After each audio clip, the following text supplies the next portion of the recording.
শুধুমাত্র এই দোয়াটি একবার পড়েন, আল্লাহ তাআলা আপনার 90 বছরের গুনাহ মাফ করে দেবেন ইনশাআল্লাহ। আপনার 90 বছরের গুনাহ মাফ হয়ে যাবে শুধুমাত্র এই দোয়াটি যদি একবার পড়তে পারেন। আপনার ভাগ্য খুলে যাবে, রিজিকে বরকত আসবে, মনের ন্যাক আশা পূরণ হবে, আল্লাহ আপনার সব দোয়া কবুল করে দিবেন। সুবহানাল্লাহি ওয়া বিহামদি।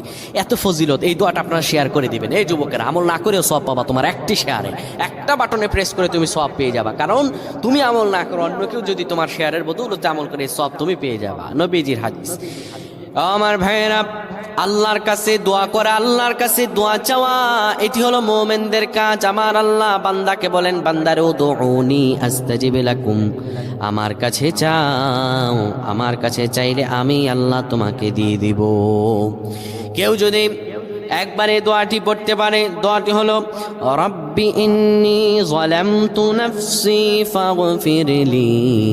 কেউ যদি এই দোয়াটা একবার পড়তে পারে, আমার আল্লাহ তাআলা তার 90